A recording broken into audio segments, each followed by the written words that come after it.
एक ऐसी दुनिया की कल्पना कीजिए जहाँ एक शहर सिर्फ एक शहर पूरी दुनिया को चलाता है, जहाँ का कानून इतना सख्त है कि बेटा भी बाप के खिलाफ नहीं जा सकता और सेना इतनी खूंखार कि दुश्मनों का नामो निशान मिटा दे। एक ऐसा एम्पायर जिसने हमें संकेन रोड्स, कंक्रीट और डेमोक्रेसी दी, लेकिन साथ ही दिया ग्लैडिएटर्स का खूनी खेल, पागल बादशाह और इतिहास के सबसे बड़े धोखे। रोम आज से 2000 साल पहले दुनिया का हर चौथा इंसान 20% पॉपुलेशन रोमन एम्पायर के झंडे के नीचे रहता था। यह सिर्फ एक साम्राज्य नहीं था, यह एक मशीन थी, एक ऐसी मशीन जो ब्लड और आयरन पर चलती थी। लेकिन क्या आपको पता है कि रोम की शुरुआत किसी महान राजा ने नहीं बल्कि एक ऐसे मर्डर से हुई थी जिसने इस शहर की किस्मत खून से लिख दी। एक भाई ने अपने ही भाई को मार दिया था। रोम एक दिन में नहीं बना था, लेकिन इसे बर्बाद होने में भी सदियां नहीं लगी। आखिर कैसे एक छोटे से गांव ने पूरी दुनिया पर कब्जा कर लिया, और वो कौन सी गलती थी जिसने इस सुपर पावर को घुटनों पर ला दिया। चलिए समय के पहिए को 2700 साल पीछे घुमाते हैं। रोम की कहानी शुरू होती है एक लेजेंड से जो सुनने में किसी हॉरर मूवी से कम नहीं है। कहानी है दो जुड़वा भाइयों की, रोमुलस और रेमस। कहा जाता है कि उनके पैदा होते ही उन्हें मारने के लिए नदी में फेंक दिया गया था, लेकिन किस्मत को कुछ और ही मंजूर था। उन्हें किसी इंसान ने नहीं बल्कि एक मादा भेड़िए सी वुल्फ ने बचाया और अपना दूध पिलाकर पाल दिया। सोचिए, जिन बच्चों की परवरिश एक जंगली जानवर ने की हो, वो बड़े होकर कितने खतरनाक बनेंगे। जब वो बड़े हुए तो उन्होंने अपना शहर बनाने का फैसला किया, लेकिन जगह को लेकर दोनों में झगड़ा हो गया और फिर वो हुआ जो रोम की डार्क लेगेसी बन गया। रोमुलस ने अपने ही सगे भाई रेमस को मार दिया और खुद राजा बन गया। उसने शहर का नाम अपने नाम पर रखा, रोम। हिस्टोरियंस कहते हैं कि यह कहानी शायद एक मिथ है, लेकिन यह रोम का असली नेचर बताती है। पावर के लिए रोम अपने सगे खून को भी नहीं बख्शता। शुरुआत में रोम कोई सेना की चिड़िया नहीं था, यह चोरों, भगोड़ों और अपराधियों, क्रिमिनल्स का अड्डा था। रोमुलस ने अपने आसपास के कबीलों की महिलाओं को किडनैप किया ताकि रोम की आबादी बढ़ सके, यानी रोम की नींव वायलेंस पर रखी गई थी। शुरुआत में यहाँ राजाओं का राज था, लेकिन 509 बीसी में रोम के लोगों ने अपने आखिरी राजा को अत्याचारी था उससे गद्दी से उखाड़ फेंका और इतिहास में पहली बार एक नया सिस्टम बनाया, द रिपब्लिक। आज राजा राज नहीं करेगा, बल्कि सेनेट बुद्धिमान लोगों की सभा और काउंसिल्स चुने हुए लीडर्स राज करेंगे। यह दुनिया की पहली डेमोक्रेसी की झलक थी और इसी सिस्टम ने रोम को एक मिलिट्री मशीन बना दिया। रोम तेजी से फैल रहा था, लेकिन मेडिटेरियन सी एक दूसरी तरफ और सुपर पावर पर बैठी कार्लेज। यह एंट्री होती है रोम के सबसे बड़े बुरे सपने, नाइटमेयर की। एक ऐसा आदमी जिससे रोमन माएँ अपने बच्चों को डराती थी, हैनिबल बादशाह। 218 बीसी में हैनिबल ने वो किया जो नामुमकिन था। वो अपनी सेना और 37 हाथियों को लेकर एक बर्फीले एल्प्स के पहाड़ों के पार करके रोम के दरवाजे पर आ खड़ा हुआ। रोमन्स को लगा था कि पहाड़ पार करना इम्पॉसिबल, लेकिन जब उन्होंने हैनिबल के हाथियों को देखा तो उनके होश उठ गए। बैटल ऑफ कैनाई 216 बीसी में हैनिबल ने एक ही दिन में 70 शून्य रोमन सैनिकों को काट डाला। यह एक इतिहास की सबसे खूनी लड़ाइयों में से एक थी।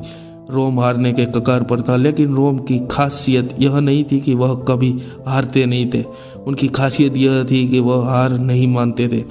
उन्होंने अपनी स्ट्रेटेजी बदली, हैनिबल को इटली में फंसाए रखा और सीधे उसके घर कार्थेज पर हमला कर दिया। रोम जीत गया, कार्थेज को जलाकर राख कर दिया गया और रोम बन गया the master of the Mediterranean.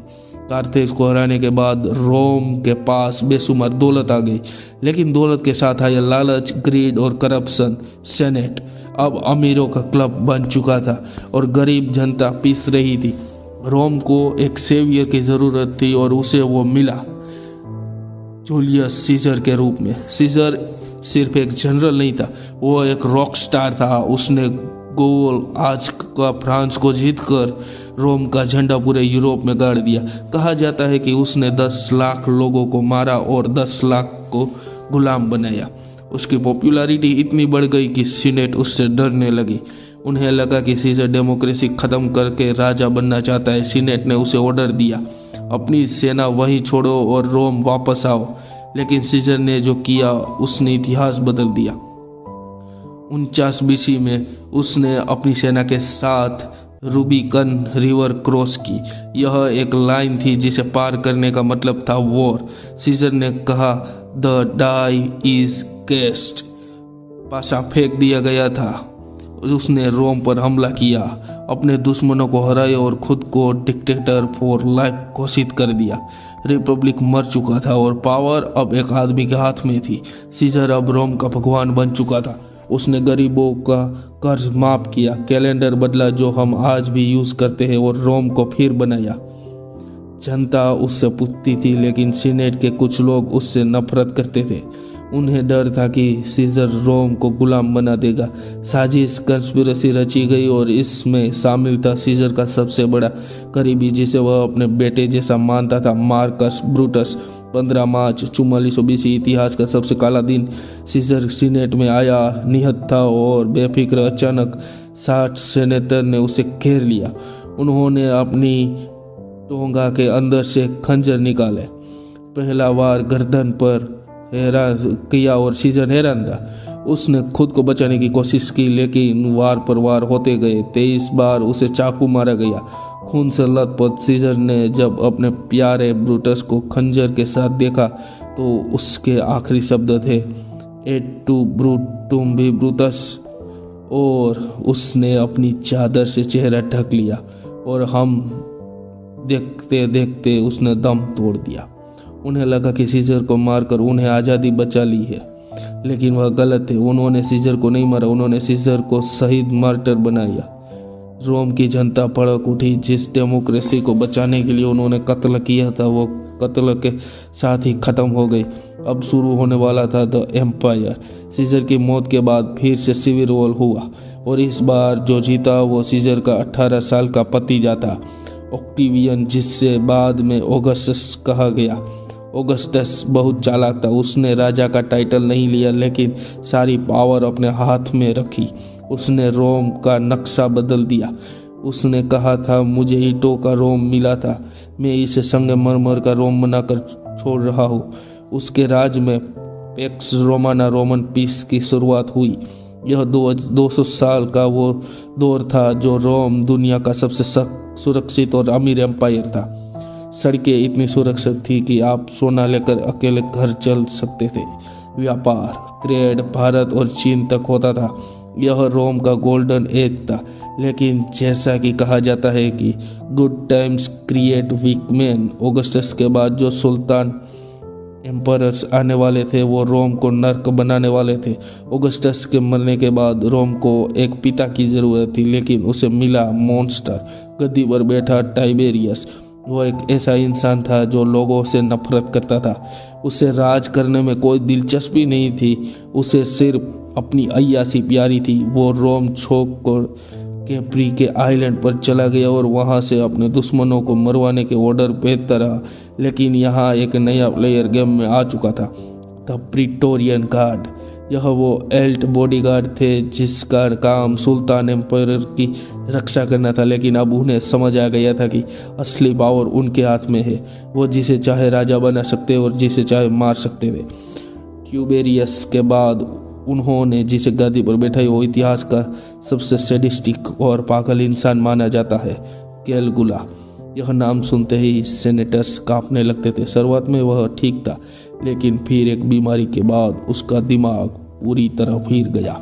उसने खुद को लिविंग गॉड, जिंदा भगवान घोषित कर दिया। उसने सेनेटर्स की पत्नियों को डिनर पार्टीज में बेइज्जत किया और उसकी सनक केवल दिखी है।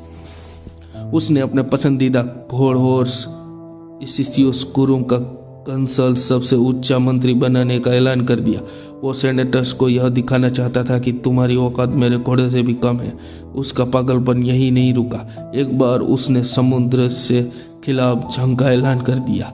उसने अपनी आर्मी को समुद्र तट पर खड़ा कर दिया और लहरों पर तलवारें चलाने का हुक्म दिया। सैनिकों से कहा कि जो सिपियासी सिल्स इकट्ठी करें जिससे कि वो जंग की लूट को और बटी हो। रोम बर्दाश्त कर रहा था, लेकिन उसके अपने गार्ड्स नहीं। 41 एड में एक अंधेरी सुरंग में प्रिटोरियन गार्ड्स ने कलिगुला को घेर लिया और उसे चाकू से खोद कर मार डाला। वो सिर्फ 29 साल का था। रोम को लगा कि पागलपन खत्म हो गया, लेकिन उन्हें नहीं पता था कि अभी नीरो का आना बाकी था। 1830 में Nero the man who burn Rome. Caligula के बाद क्लाउडियस आया और फिर आया नीरो। नीरो का इतिहास वह विलेन है जिसे अपनी माँ को मारने के लिए याद किया जाता है। उसकी माँ एग्रिपिना ने उसे राजा बनाने के लिए कई मर्डर किए थे, लेकिन जब वो नीरो को कंट्रोल करने लगी तो नीरो ने उसी को मरवा दिया। 18 जुलाई 64 है रोम के इतिहास की सबसे काली रात। रोम के स्लम एरिया में आग लग गई। यह आग 6 दिन और 7 रात तक चलती रही। शहर का 70% हिस्सा राख हो गया। लेजेंड कहते हैं कि जब रोम चल रहा था, नीरो अपने महल की छत पर खड़ा होकर बांसुरी फिडल बजा रहा था और आग की खूबसूरती को निहार रहा था। क्या उसने आग खुद लगाई थी? शायद, क्योंकि उसने अपना गोल्डन हाउस डेमोरियस बनाने के लिए जगह चाहिए थी। और जब जनता का गुस्सा भड़का तो नीरो ने बचने के लिए इल्जाम एक नए और छोटे से धर्म पर डाल दिया, क्रिश्चियंस। इसके बाद जो हुआ वो इंसानियत को शर्मसार करने वाला था। नीरो ने क्रिश्चियंस को पकवाया और उन्होंने अपनी गार्डन पार्टीज में खंभों से बंधवा कर जिंदा जला दिया ताकि रात में रोशनी हो सके। यह ह्यूमन टॉर्चर्स का कॉन्सेप्ट किसी शैतान के दिमाग की ही उपज हो सकता है। आखिरकार सेनेट और आर्मी ने बगावत कर दी। नीरो ने आत्महत्या कर ली, लेकिन मरते मरते उसने कहा, क्वालिस आर्टिफैक्ट्स पेरियो के मेरे साथ कैसा महान कलाकार मर रहा है। इतने पागल राजाओं, इतने गरीबी और आगजनी के बावजूद रोम की जनता बगावत क्यों नहीं करती थी? इसका जवाब है ब्रांड एंड सर्कसेस, रोटी और खेल। रोमन एम्परर्स को एक राज पता था, अगर जनता का पेट भरा हो और वह एंटरटेनमेंट में बिजी हो तो वह कभी सवाल नहीं पूछेगा। और इसी एंटरटेनमेंट के लिए बना दुनिया का सबसे कसाई खाना, स्लॉटर हाउस, द कोलोसियम। यहाँ 50 शून्य लोग एक साथ बैठते थे। यहाँ सिर्फ खेल नहीं होता था, यहाँ मौत का तमाशा होता था। ग्लैडिएटर्स, जो ज़्यादातर गुलाम, स्लेव्स या कैदी होते थे, उन्हें एक दूसरे को मारने के लिए मजबूर किया जाता था। शेर, बाघ और हाथियों तक अफ्रीका से लाया जाता था ताकि लोग उन्हें इंसानों को खाते हुए देख सके। जब एक ग्लैडिएटर घायल होकर गिरता था तो वह राजा की तरफ देखता। राजा अपनी थम्स अप या डाउन से उसका फैसला करता कि वो जिएगा या मरेगा। यह सिर्फ खून खराबा नहीं था, यह एक पॉलिटिकल टूल था। एम्परर यहाँ आकर जनता को दिखाता था कि तू देखो, मैं तुम्हें कितना मज़ा दे रहा हूँ, और जनता खून की प्यास में अपनी भूख और गरीबी भूल जाती थी। पागलपन के इस दौर के बाद रोम की किस्मत कुछ समय के लिए चमकी। 96 एडी से लेके 180 एडी तक का समय द 5 गुड एम्परर्स का था। इनमें सबसे महान थे ट्रोजन, जिसने एम्पायर को सबसे भाग किया, और Marcus Aurelius the philosopher. King Marcus Aurelius एक योद्धा भी थे और एक साधु भी। उन्होंने मेडिटेशंस लिखी जो आज भी दुनिया की बेस्ट सेलिंग बुक्स में से एक है। उनके राज में रोम फिर से स्टेबल हुआ, लेकिन मार्कस और ऑरेलियस ने अपने जीवन में एक गलती की, एक बहुत बड़ी गलती। रोम का नियम था कि राजा अपने बेटे को राजा नहीं बनेगा, बल्कि सबसे काबिल आदमी को अपना वारिस घोषित करेगा। लेकिन मार्कस ने अपने सगे बेटे कोमोडस को अपना वारिस चुना। कोमोडस ने, जो ना तो योद्धा था ना तो बुद्धिमान, उससे लगता था कि वो हरक्यूलिस का अवतार है। उसने ग्लैडिएटर बनकर लड़ना पसंद था, लेकिन वह अपने विरोधियों को कंधे तलवार देता था और ताकि वह हार ना सके। कोमोडस ने गद्दी पर बैठते ही पैक्स रोमाना का अंत हो गया। 192 एडी में उसकी हत्या कर दी गई और उसके साथ ही रोम का गोल्डन एज हमेशा के लिए ख़त्म हो गई। अब शुरू होने वाला था मार्कस ऑरेलियस की मौत के बाद रोम एक ऐसे दौर में चला गया जिसे इतिहासकार क्राइसिस ऑफ द सेंचुरी कहते हैं। यह कोई छोटा मोटा क्राइसिस नहीं था, यह गेम ऑफ थ्रोन्स का ओन स्टीरियोडिस था।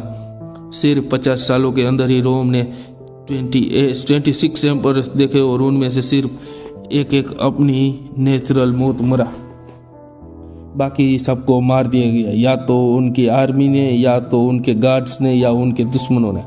हालात इतने गिर गए थे कि अब तो 12वीं प्रीटोरियन गार्ड्स ने रोम की गद्दी को बाकायदा नीलाम ऑक्शन कर दिया। उन्होंने कहा जो सबसे ज़्यादा पैसा लगा देगा हम उसे एम्परर बना देंगे। एक अमीर आदमी डिलियस जूलियस ने बोली जीती और रोम का राजा बन गया। सोचिए, जिस गद्दी के लिए जूलियस सीजर और ऑगस्टस ने अपनी जान लगा दी थी वो अब सब्जी मंडी की तरफ बिक रही थी। इसके साथ ही आया हाइपर इन्फ्लेक्शन। रोम के सिक्कों में चांदी सिल्वर की मात्रा इतनी कम कर दी गई कि पैसा रद्दी बन गया। लोग बाहर सिस्टम सामान के बदले सामान पर वापस आ गए। प्लेग फैल रहा था और बॉर्डर पर दुश्मन जमा हो रहे थे। सबको लगा कि रोम खत्म है। तभी एक आदमी आया जिसे इस डूबते जहाज को बचाने के लिए एक डिस्परेट सर्जरी की। उसका नाम था डायोक्लियन। उसने महसूस किया कि रोम इतना बह चुका है कि एक आदमी इसे नहीं चला सकता। इसीलिए 285 एडी में उसने एम्पायर को 2 हिस्सों में काट दिया। वेस्टर्न रोमन एम्पायर, जिसकी राजधानी रोम बाद में मिलान रेवेना, ईस्टर्न रोमन एम्पायर के जो अमीर और सुरक्षित था। वह फैसला प्रैक्टिकल था, इसीलिए रोम की किस्मत सील कर दी और ईस्ट भाई नहीं बल्कि राइवल बन गए। और उसके बाद कॉन्स्टेंटाइन द ग्रेट 312 एडी में एक बहुत बड़ी जंग, बैटल ऑफ मेल्वियन ब्रिज से एक रात से पहले कॉन्स्टेंटाइन ने आसमान में एक सपना देखा और उसे क्रॉस का निशान देखा और एक आवाज़ सुनी, इन हॉक सिंगनोंग्स इस विंड साइन यू विल वॉकर। अगले दिन उसने अपने सैनिकों की ढाल पर वही क्रॉस पेंट करवाया और जंग जीत गया। यह वो पल था जब इतिहास पलट गया। जब इस एम्पायर में नीरो ने क्रिश्चियन को जिंदा जलाया था, उसी एम्पायर का राजा क्रिश्चियन बन गया था। कॉन्स्टेंटाइन ने एक नई राजधानी बनाई, कॉन्स्टेंटिनोपल, आज का इस्तांबुल। सारी दौलत और पावर ईस्ट में शिफ्ट हो गई और रोम वेस्ट गरीब और अकेला रह गया। वेस्टर्न एम्पायर अब कमज़ोर हो चुके थे। उनके पास ना पैसा था, ना आर्मी थी और बॉर्डर्स पर एक तूफान खड़ा रहा था। द बारबेरियंस, विज़गॉथ्स, ऑस्ट्रोगॉथ्स, वेंडल्स, यह वो जर्मनी कबीले थे जो रोम से नफरत करते थे और डरते भी थे। लेकिन अब उन्हें एक और बड़ा डर सता रहा था। एशिया से एक ऐसी फोर्स आ रही थी जो इंसान नहीं शैतान लग रही थी। द हंस, उन्होंने हंस के डर से गोथ्स भागकर रोम की शरण में आ गए। रोम ने उन्हें शरण दी तो लेकिन उनके साथ जानवरों जैसा बर्ताव किया। उन्होंने भूखा रखा, उनके बच्चों को गुलाम बनाया। भूख और गुस्से से पागल होकर गोथ्स ने रोम के खिलाफ ही हथियार उठा लिया। उनका लीडर था अलारिक। 24 अगस्त 410 एडी। यह तारीख रोम कभी नहीं भूलेगा। 800 सालों में पहली बार किसी विदेशी दुश्मन ने रोम शहर के अंदर कदम रखा। एलारिक और उसकी सेना ने 3 दिन तक रोम को लूटा, मंदिरों को तोड़ा, तहस महस महलों को जला दिया गया। यह खबर दुनिया में फैली तो लोगों को लगा कि दुनिया खत्म हो रही है। सेंट जिम ने लिखा, the city which had taken the whole world was itself taken. Rome अभी इस सदमे से उभरा भी नहीं था कि उसका सामना फाइनल बॉस से हुआ, अटीला द हन। उसने स्क्रज ऑफ गॉड, ईश्वर का कहर कहा जाता था। उसका मानना था कि वहाँ जहाँ वो धोखा पैसा पैर रख देता है वहाँ दोबारा घास नहीं उगती। जो सिर्फ जीतने नहीं आता था वो मिटाने आता था। इसने ईस्टर्न एम्पायर को तबाह किया और फिर वेस्ट की तरफ बढ़ा। ऐसा लग रहा था कि वह रोम को नक्शे से मिटा देगा। लेकिन 452 एडी में एक चमत्कार हुआ। पोप लियो द फर्स्ट खुद बिना किसी हथियार के अटीला से मिलने गए। नदी के किनारे दोनों के बीच बात हुई। यह आज भी एक राज मिस्ट्री है, लेकिन उस मुलाकात के बाद अटीला ने अपनी सेना को वापस मोड़ लिया और रोम बच गया। कुछ कहते हैं अटीला को भगवान का डर दिखाया गया, कुछ कहते हैं कि उसे प्लेग का डर था और कुछ कहते हैं कि बहुत सारा सोना दिया गया। खैर, रोम एक बार फिर बच गया, लेकिन वह आखिरी बार था। अब रोम सिर्फ नाम का एम्पायर रह गया था। एम्पायर सिर्फ एक कठपुतली पपेट था और असली पावर बर्बर जनरलों के हाथ में थी। 476 एडी में एक जर्मनिक जनरल ओट्सर ने तय किया कि अब बहुत नाटक हो चुका है। उसने रोम के महल में एंट्री की और एम्पायर को गद्दी से हटा दिया, और यहाँ इतिहास का सबसे बड़ा आयरनी बिंड बना हो गया। देखिए, रोम का पहला राजा कौन था? रोमलस, जिसके भाई को मारा था। अब रोम का आखिरी एम्पायर कौन था? एक 16 साल का बच्चा जिसका नाम रोमुलस ऑगस्टस था। रोमुलस से शुरू, रोमलस पर खत्म। The circle was complete. Odoacer ने रोमुलस को मारा नहीं, उसने रिटायर करके पेंशन पर भेज दिया और एम्पायर के ताज क्राउन ज्वेल्स को कॉन्स्टेंटिनोपल भेज दिया गया। और वह कहते थे कि अब वेस्ट को किसी एम्पायर की ज़रूरत नहीं है। 4 सितंबर 476 एडी सूरज डूबा और जब अगली सुबह हुई तो रोमन एम्पायर वेस्ट खत्म हो चुका था। यूरोप अब डार्क एजिस में आ चुका था। तो क्या रोम सच में मर गया? जवाब है नहीं, रोम मरा नहीं और ट्रांसफॉर्म हो गया। उसका ईस्टर्न हिस्सा बाइजेंटाइन एम्पायर अगले 1000 साल तक चलता रहा, जैसा हमने ओटोमन वाली।